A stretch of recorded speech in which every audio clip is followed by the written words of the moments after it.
Hello, and welcome to a very special episode of the Robin Sealark channel.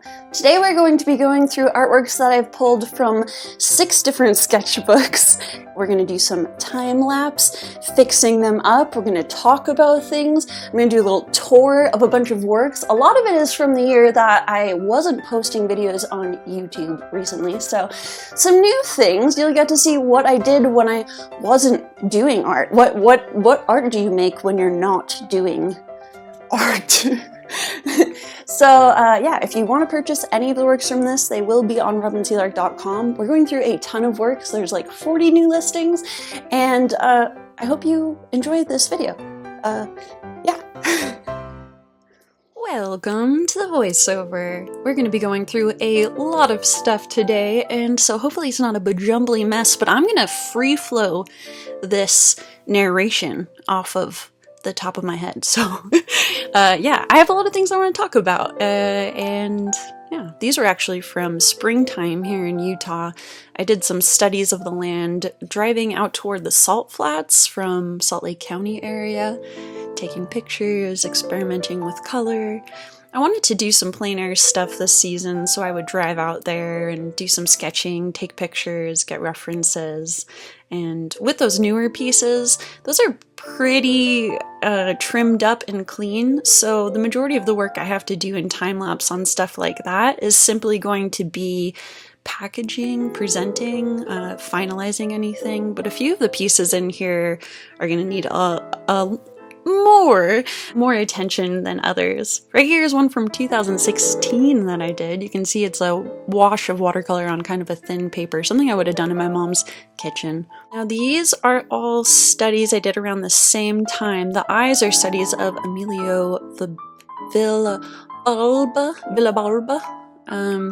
But yeah, he's on Instagram if you want to check him out. He's got some great structure to his eye paintings, and the other two are portrait studies. So I have a number of portrait studies that I did in the time that I wasn't online and sharing my work, and you'll see a group of those in my sketchbook. Portrait's something that I used to do a lot more. I know from the time I've been on YouTube that I went more the direction of landscapes, and that's primarily what I've been up to. But these portrait sketches are stuff that interest me, I suppose, for exploration of more illustrative work, but also because I have a background in portraiture, and sometimes I just want to work with it and see if I end up doing something stylistically with it in the future, or just see how it incorporates even just in my sketches. Do you guys remember this piece? It's not quite a sketchbook page, but I found my old abstracted SpongeBob painting. A lot of the stuff that was in my sketchbooks, I did rip out a bunch of pages, but I did a lot of writing things. I would do these bold font things, and I thought it might be fun for this video to do some text art, but I didn't get to it. These were variations of a tattoo design that my family members have that I was thinking about getting. Still no tattoos, but it was fun to play around with the line work and sketching and trying out some new things. The sketchbook is really important, guys, and I want to drive home that message or give you guys some boost to think about sketching, think about making stuff that doesn't have to be anything, that kind of just is. It's for you. A lot of the stuff in here I never imagined finishing off or putting into a like packageable or sellable form, but a lot of that is what I'm going to be doing in this video, is making sure that they're fully developed and giving them time to see them become something that I can kind of attach to and recognize as artwork. Because that was weird. In my time away, I still made art, but I don't know if you remember from earlier videos of mine, I have this separation, a segmentation of what I consider to be real art and not real art, and the videos I was making before were really pointed at embracing exploration and creativity and allowing yourself to try new things with your artwork, and to consider that you can break your rules about what you think is real or good and end up making stuff that you really like and attaching meaning and value to those things, because art is so expansive. Now this is most of the artwork we're going to be working on. I actually, during this shot, was missing one of my sketchbooks and found it later on, so we'll go through those sketches a bit later. Now this is one of the pieces that was pretty much done. I just had to crop up the edges and use a backing of a mat board and a plastic to put over the top of it in preparation for it to be sellable or for me to view it. I want to do a little montage here, a tribute to a lot of the pieces that I just did that simple cleaning up process with. If you are interested, you can get these mat boards as backing sheets online and also order different sizes of plastic sheets. For these, I don't want to use like a ton of plastic, right? So I tend to cut them down and try to get multiple uses out of them, especially since I do have smaller pieces coming out of my sketchbook. So it's a bit more complicated, it takes more time, but that's what I did on these so that I get like 2 or 3 paintings out of a plastic sheet. Okay, this guy is the first of 3 different pictures I have, drawings. The rest are all in color, but these are my pencil sketches, so I thought I'd put some side by side and do some time lapse. They're mostly finished, but I wanted to just go in and clean up, think about my line work and shading, the way that I'm defining things and bringing forward details. On all these sketches, I definitely did cleaning up with edges and erasing out details that were a bit messy, and that's kind of how you can bring these things and elevate them just a little bit. Just, you know, with that attention, all of a sudden you have a piece, and it's easier, at least for me, to kind of conceptualize the value of them and like really see the artistry that is in these pieces that otherwise I would just, you know, tuck in a sketchbook and forget about forever. These 2 pieces side by side are on the same paper. They're listed on my website being sold together, but I figured I'd do the time lapse side by side on them. Some winding roads and mountains, big skies. A fast one for you, and another fast one for you. More of these cleaning up in small measures. These pieces were from the time that I was exploring portraiture more, along with this bad lass image. I really like this one a lot. It's different than what I normally do, and it incorporates new pastel and marker and pencil and paint, so it's very mixed media. At the end, I would recommend putting on some kind of a fixative if you're going to be working in a powdery, chalky material to attach that pigment onto your page. This is very different stylistically than a lot of my stuff. Throughout my whole sketchbook, I was showing a friend and we talked about how different everything looked. And I think that's part of the importance and magic of your sketchbooks, is the way that you allow yourself to be less limited, or at least the way you should allow yourself to be less limited. And I think it's very common and desirable sometimes for us to want to make things that have a specific purpose, that are beautiful, that are finished, but sometimes you really just need a place to explore. And my sketchbooks become journals, and I write down a lot of things in them, and I think they really should be multi-purpose like that. A sketchbook is a place where it's a breeding ground for your ideas. It's a place for your brain to quickly get out the thoughts that it has. And I talked about this previously, but I think it's important to honor your mind with physical action, incorporate your body, reward good creative thoughts. And, you know, even if it's in this small format, even if you never do something with it, or maybe a couple years later you go through a number of sketchbooks and you pull things together and you do something with it, you just never know. And it's important even in times like I was describing, when you are feeling a little less creative or stunted or need to just kind of draw in and do your thing for a while. You have a place where you're still exercising creativity in some form, and it's low pressure, and really that should be what your sketchbook is, very low pressure.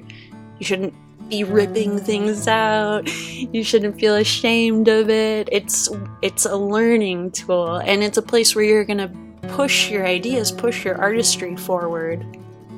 The thing I'm using on this is kind of nice. It's an acrylic medium. I've been layering a lot of mixed media lately, working with marker, pencil, acrylic, oil, and sometimes I do these glazing or sealing things in between my layers of mediums, whether that's using a fixative or hairspray in place of a fixative, or using the acrylic medium and then painting on top of that. But it gives it some nice visual history, it changes things up, seals them in, makes them a little bit more sturdy, I suppose. This image, I have questions about how I feel about it. It's a little bit muddy. She looks a little bit like I don't know what, like a fancy Miss Piggy, but I did like putting in more ink details because it gave it some definition that just kind of cleaned it up in a way to solidify other things I wasn't sure of. Okay guys, this is like an image that I worked on a ton of times. This is my nephew Taylor. Taylor's a musician. If you want to check him out on Instagram, Taylor Bradshaw Music is his handle. He put out an album and he's my best friend and he's incredible. But surprise, yeah, Taylor, I turned you into something interesting. I put a thin layer of acrylic over this so that it would be more like a glaze and you could see the original image, but it would give it a new cast because I really didn't like the color scheme of it originally.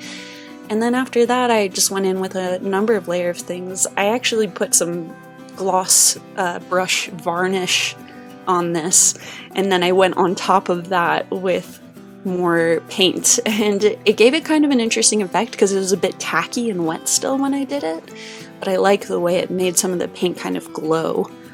Okay, this is the sketchbook, the 6th sketchbook that I found. I'm going to flip through it a little bit, but then I'm going to start pulling out the pages that I want to work with and develop.